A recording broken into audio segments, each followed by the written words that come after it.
Imagine this. You're standing at a crosswalk, the light changes, and suddenly a car speeds through the red light. Your body tenses. Your breath catches. For a split second, you can't move. You're frozen. Most people know about fight or flight. But there's another, quieter response that's just as powerful: freeze. It's the brain's ancient safety mechanism, built to protect us when neither fighting nor running feels possible. So why do we freeze instead of act? To answer that, we have to look at what happens in the brain when danger shows up. When the brain senses threat, the amygdala, the alarm center, fires first. It doesn't wait for logic. It doesn't ask questions. It sends a fast, almost electrical signal through the body. Heart rate jumps. Muscles tighten. The sympathetic nervous system is ready for action. But sometimes, the danger feels too big, too fast, or too uncertain. The brain hesitates. It says, wait, don't move yet. And that's the freeze response taking over. In these moments, the midbrain, especially an area called the periaqueductal gray, steps in. It slows down motor activity, almost like pressing a pause button. You're still alert, but your body is locked in place. It's the brain's way of staying invisible, conserving energy, and gathering more data before committing to action. Think of a deer on the side of the road. Headlights appear, and it stops dead still. That's not stupidity. It's survival. In nature, freezing often keeps animals alive. Predators detect motion, not stillness. By becoming motionless, the brain is saying, maybe if I stay perfectly still, this threat will pass. Humans inherited the same circuitry. The difference is, our threats are rarely tigers or predators anymore. They're emails, they're arguments, they're life decisions that feel overwhelming. And yet, the same ancient wiring fires off as if we're facing a physical attack. A study from the University of Bristol in 2021 used brain imaging to look at this freeze response. They found that during moments of perceived threat, activity in the amygdala spiked while the prefrontal cortex, the part responsible for planning and rational thinking, went quiet. It's like your brain's CEO left the room, leaving the security guard in charge. This explains why, when you freeze, you can't think your way out of it. Your logical brain is temporarily offline.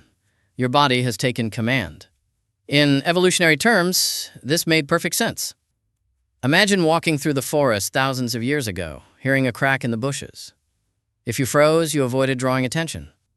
If you ran too soon, you might have run straight into danger. Freezing gave you a moment to assess. But in modern life, the same pause can feel paralyzing. You're asked to speak in a meeting. You know what you want to say, but your throat tightens. You blank out. That's not you being weak. That's your brain trying to keep you safe from perceived social threat. Social safety and physical safety share the same neural pathways. According to research published in Nature Communications in 2020, social rejection activates the same brain regions as physical pain. That's why criticism or embarrassment can trigger the same freeze pattern that a physical threat would. Your brain doesn't always know the difference. When the freeze response hits, the body goes into a kind of temporary lockdown. Your heart rate may slow. Your breathing becomes shallow. Blood flow moves away from the limbs. It's as if the body is saying, stay small, stay quiet, don't draw attention. And yet, after the danger passes, we often feel frustrated. We replay the moment, thinking, why didn't I say something? Or why didn't I move?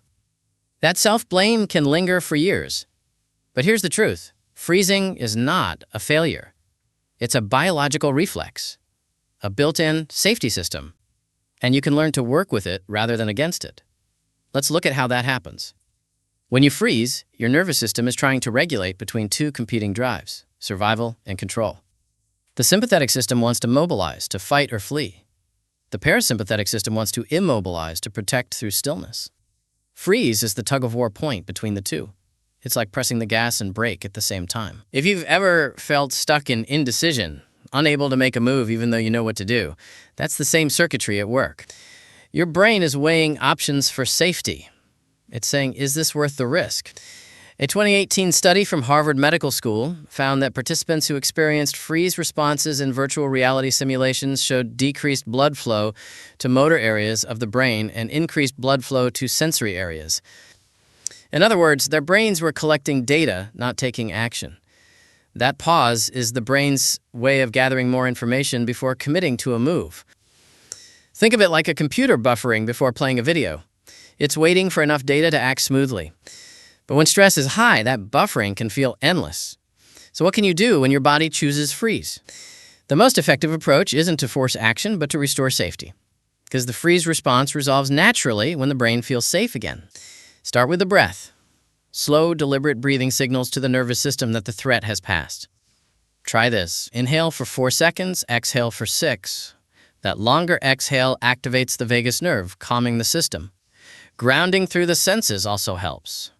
Notice what you can see, hear, or feel in the moment. This pulls you out of the fear loop and back into the present. It tells the brain, we're not in danger right now. Touch can help, too. Even placing a hand on your chest or over your heart releases oxytocin, the body's calming hormone. It's a small gesture, but it tells the body that connection and safety are available. Movement is another key. Once the freeze begins to thaw, gentle motion helps reset the nervous system. This doesn't mean jumping into full activity. It can be as simple as rolling your shoulders or taking a short walk. The goal is to signal that it's safe to move again. Therapists who work with trauma often describe freeze as trapped energy. The body prepared for action but didn't get to complete it. That energy needs somewhere to go. When you stretch, shake, or breathe deeply, you're giving the nervous system permission to finish its cycle. Neuroscientist Stephen Porges, who developed the Polyvagal theory, explains that the freeze state comes from the oldest branch of the vagus nerve, the dorsal vagal complex. It's the same system reptiles use to play dead or conserve energy. In humans, it can look like numbness, zoning out, or feeling disconnected from the body. That's why during extreme stress, you might feel detached, as if you're watching yourself from outside. It's not imagination, it's neurobiology. Your system is protecting you from overwhelm. But when the threat is long-term, like chronic stress, burnout, or ongoing fear, the freeze response can become a habit. The brain starts defaulting to stillness, even when it's not helpful. You might feel stuck in life decisions, relationships, or work, always waiting for the right moment to move. That's the freeze response on repeat. In those situations, awareness is the first step to change. Naming the freeze helps activate the prefrontal cortex, bringing the thinking brain back online. Even saying quietly, "I notice I'm freezing right now," can shift the pattern. There's a beautiful paradox here. The moment you notice the freeze, you're no longer fully inside it. You've created distance and choice. From there, small actions matter. Not giant leaps, but gentle signals to the nervous system that movement is safe. Send an email you've been avoiding. Stand up and stretch. Take one small action that reminds your body that you are in control. Researchers from Stanford in 2022 found that incremental action, tiny steps forward, reduces amygdala activity more effectively than forced or large actions. In other words, the brain trusts small moves. They rebuild safety one step at a time. Freezing isn't only about fear, though. It can also appear in moments of awe or admiration. Think of standing before a breathtaking view or hearing a powerful piece of music. You stop. You hold your breath. That's a softer version of freeze, the body pausing to fully absorb what it's experiencing. So even this ancient reflex has a creative side. Our nervous system is a storyteller. Every reaction, every pause, every shiver, it's trying to communicate something. When we freeze, it's saying, "I don't feel safe enough to move yet." When we listen with curiosity instead of judgment, we start to understand what safety means for us. Children show this instinct clearly. When a toddler hears a loud noise, they often stop moving, wide-eyed. If the parent stays calm, the child quickly unfreezes and returns to play. If the parent panics, the freeze lasts longer. That's a perfect example of co-regulation, the nervous systems of two people syncing up. We carry that pattern into adulthood, too. That's why calm voices, gentle faces, and steady breathing help others come out of freeze. In therapy, in relationships, or even intense conversations, safety spreads through tone and presence more than words. You might have noticed this in your own life. Someone raises their voice and your mind goes blank. Later, you think of everything you could have said. That's not a lack of confidence. It's a nervous system reaction. When you feel unsafe, your brain pauses speech and movement first. So the key isn't to be braver. It's to feel safer. Safety unlocks action. Always. If you've ever experienced trauma, the freeze response can become more deeply wired. The brain begins to associate stillness with survival. That's why trauma recovery often focuses on restoring a sense of safety in the body before revisiting memories. Techniques like somatic experiencing, EMDR, or gentle mindfulness, help reconnect body and brain, slowly teaching the system that movement is safe again. In recent years, trauma researchers like Bessel van der Kolk and Ruth Lanius have shown that healing from freeze isn't about reliving the past, but about relearning presence. When you can stay in your body, even during discomfort, the freeze loses its grip.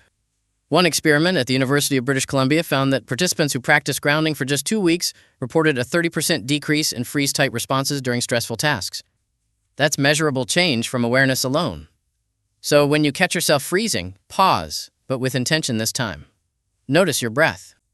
Remind yourself, I'm safe in this moment. Then take one small movement. It could be unclenching your jaw, shifting your posture, or even looking around the room. Each of those tells your nervous system, we can move again. It's fascinating that our most instinctive reactions, fight, flight, freeze, were never meant to be enemies. They're all forms of protection. It's just that in modern life, our threats are rarely life or death. They're psychological. And our biology hasn't fully caught up. That's why awareness is such a powerful tool. It lets us update ancient software with modern understanding. You don't have to eliminate the freeze response. You just have to recognize it for what it is. A pause, not a failure. A sign that your body cares about your safety above all else. When you start viewing freeze as a message instead of a malfunction, everything changes. You stop fighting yourself. You start listening. Imagine standing again at that crosswalk. The car speeds by. You freeze for a moment, then you breathe. You look around. You realize the danger has passed. And then your body moves on. That's the cycle completing itself. This is what emotional regulation really means. Not staying calm all the time, but letting your body experience its full range of protective responses and then returning to balance. And balance is learned through repetition. Every time you recognize your freeze and respond with kindness instead of judgment, you're rewiring your brain. Neurons that fire together wire together. Over time, safety becomes your new default. Think of it as training a loyal guard dog. When it barks at every sound, you don't punish it. You reassure it. You teach it what's truly dangerous and what isn't. Your nervous system works the same way. So the next time you find yourself frozen in a moment of stress, remember, your body is doing its best to protect you. The goal isn't to force action, but to create safety so that action becomes natural again. If this kind of understanding about how the brain protects you interests you, take a moment to subscribe to Tortoise Brain. It's a space for slowing down, understanding your mind, and building a calmer kind of intelligence. In the end, freezing is not weakness. It's wisdom in disguise. It's the pause that kept our ancestors alive and still serves us today. It reminds us that sometimes the smartest move isn't to fight or flee, but to wait, to breathe, and to listen for when it's truly safe to move forward. Because the brain's first duty is always safety. And once it feels safe, everything else, action, courage, creativity, flows naturally again. That's the quiet brilliance of the freeze. It's not the absence of strength. It's the moment before it returns.